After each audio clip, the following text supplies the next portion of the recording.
प्रधानमंत्री मोदी ने राष्ट्रपति द्रौपदी मुर्मू से मुलाकात की और इस मुलाकात के 6 घंटे बाद अमित शाह भी राष्ट्रपति से मिलने पहुंचे। दोनों नेताओं की अचानक राष्ट्रपति से हुई मुलाकात पर तमाम कयास लगाए जा रहे हैं। माना जा रहा है कि यह मुलाकात उपराष्ट्रपति के पद और चुनाव को लेकर के हुई है। वहीं बिहार में हुए एसआईआर, यूसीसी यानी यूनिफॉर्म सिविल कोड और 5 अगस्त, इन तमाम चीजों पर भी चर्चा चल रही है। कहा जा रहा है कि सरकार राष्ट्रपति के साथ मिलकर कोई नया अध्यादेश भी ला सकती है। इस पर करेंगे बात। नमस्कार, मैं हूं अवंतिका।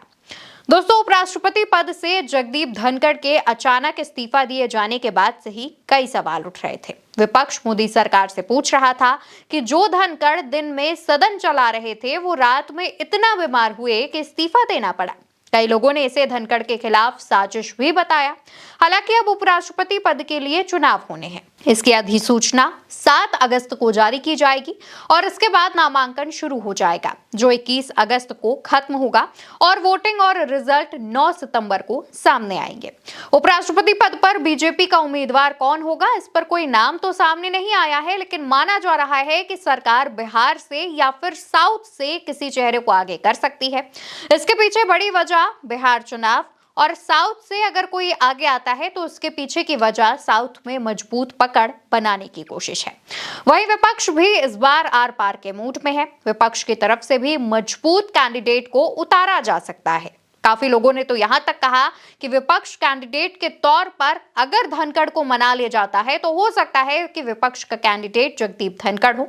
हालांकि इसकी चर्चाएं सिर्फ सोशल मीडिया पर हैं, किसी नेता की तरफ से इस पर कुछ भी कहा नहीं गया है। इस पर भी बीजेपी की मुश्किलें बढ़ सकती हैं। अगर ऐसा होता है तो भाजपा फंस सकती है।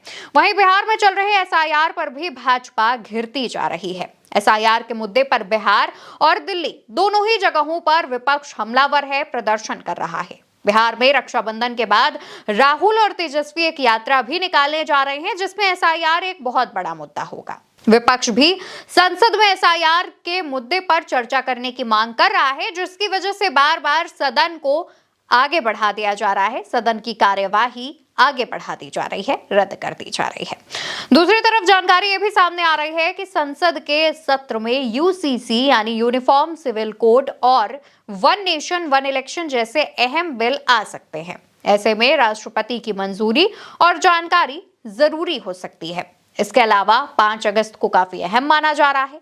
कहा जा रहा है कि इस दिन भाजपा कोई बड़ा ऐलान करके सबको चौंका सकती है, क्योंकि इससे पहले 2019 में 5 अगस्त को ही जम्मू कश्मीर से आर्टिकल 370 हटाया गया था और 2020 में 5 अगस्त को पीएम मोदी ने अयोध्या में राम मंदिर के लिए भूमि पूजन करके आधारशिला रखी थी।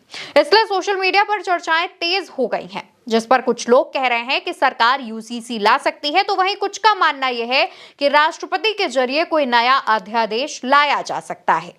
इसी बीच बड़ी खबर यह भी सामने आई कि एनडीए की एक बहुत बड़ी बैठक बुलाई गई है। चर्चाएं चलने लगी कि अचानक राष्ट्रपति से अमित शाह और प्रधानमंत्री मोदी की मुलाकात के बाद एनडीए की ये बहुत बड़ी बैठक किस वजह से हो रही है, क्योंकि आप भी जानते हैं कि मोदी सरकार केंद्र में 2 कंधों पर है।